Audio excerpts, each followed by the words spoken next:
Justin Trudeau is finished. I intend to resign as party leader, as Prime Minister. After nearly 3 terms in office, the Liberal Prime Minister has lost his popularity, and one of the biggest mistakes he made was how he handled immigration. Canada is 23% immigrant, the most of all of the G7 countries, and by 2032, 100% of its growth is expected to be driven by immigration. But with the cost of living and housing at an all-time high, Canadians are blaming immigrants and the liberal policies of the Trudeau administration for their economic problems. Seeing the writing on the wall, Trudeau reversed course on his immigration policy, and last November put out this YouTube video where he admitted to making mistakes, hoping that that would save his reputation and his chances of holding on to power. So we're doing something major. We're reducing the numbers of immigrants that will come to Canada for the next 3 years. As a federal team, we could have acted quicker and turned off the taps faster.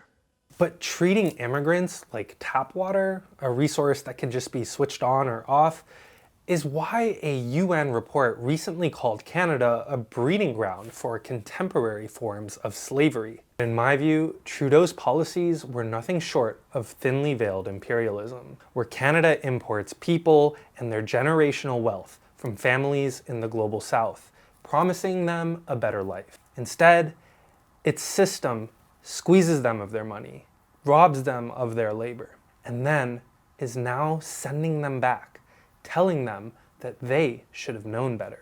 But this reality only became clear to me after I visited this encampment on the entryway to a major highway in the borough of Metro Toronto.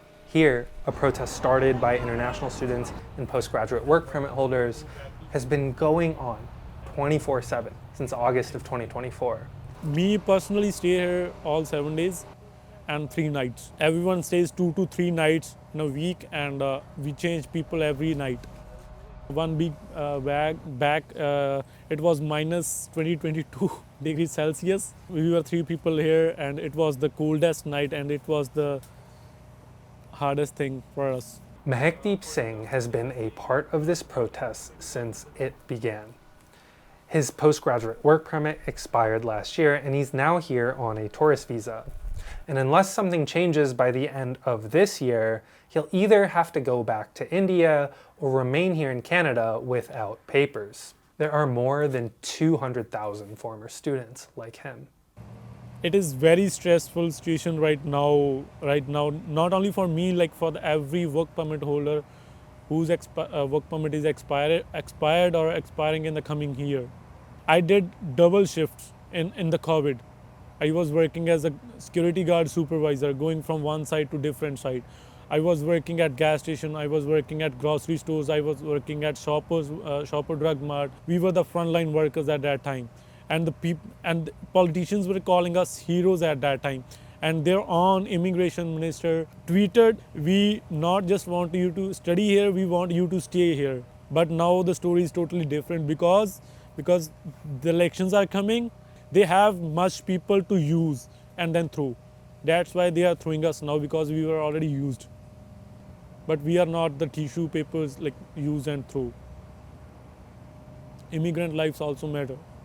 Many Canadian politicians classify Singh and others like him as temporary workers, claiming that they all know that they one day would have to go home. But he says those leaders are totally two-faced, and he pointed me to Canada's official government website for international students as proof. And there's a simple catchphrase that's used everywhere: study, work, stay. But the study, work, stay playbook is not something that's a reality for most. From 2010 to 2022, only 31% of permit holders got permanent residency, a number that I suspect will decline in coming years. And a big reason for that is because Trudeau unsustainably expanded immigration as a way to float Canada through the shocks of the COVID-19 pandemic. And part of that strategy was increasing the number of international students Canada welcomed by 30% a year on average between 2019 and 2023. Many of these students genuinely believed they were there to study, work, and stay, and brought over $37 billion to the Canadian economy in 2022 alone. They spent that money on tuition, cost of housing, and living expenses, and they believed that would be an investment in a better future, but it turned out to be a scam. My mother borrowed money from her brother, from my uncle, and then also sold all her jewelry in 2017. Till now, I haven't returned a penny out of that. But now I'm here like with nothing in my hand, and Canadian government is saying to go back. It's totally unfair, and like how with this much debt I can go back.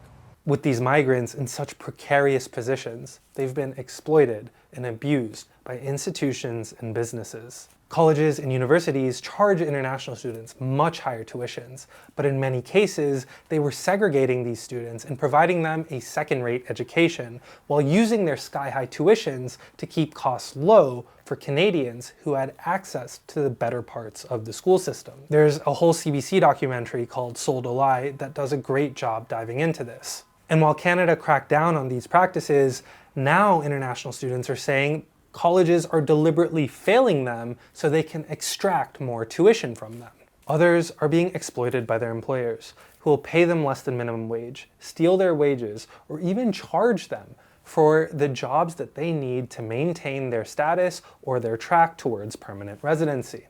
In other cases, migrants have been sexually abused by their employers, landlords, or personal acquaintances. The conditions and pressure that these international students and postgraduate workers face is so bad that many are committing suicide. And because the government doesn't keep track of these deaths, it's often up to individual news outlets or community organizations to go to funeral homes or community centers to track how many of these migrants are dying. From what Singh has heard, he estimates that 15 to 20 people are being sent back home in body bags a month. We are not here to die. We are here for a better life, right? It is very difficult staying here for 6 years, investing 6 years in this country, doing every single thing, nothing wrong, and now we are at this stage, we have to go back just because of these elections, just because of their dirty politics. They are totally playing with the humanitarian rights. But most Canadians don't really seem to care. In a December poll, almost half of the people surveyed said they prefer a policy of mass deportation. And members of the conservative opposition have showed up to this protest as a way not to show support for those that Trudeau screwed over, but to clout farm by spreading hate.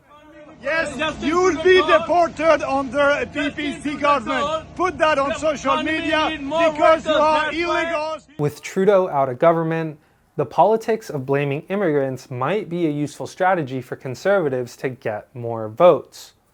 But what can they actually do about the 4.9 million people in Canada whose permits and visas are expiring at the end of this year? Well, Sank says there's only one solution that makes sense to solve this problem.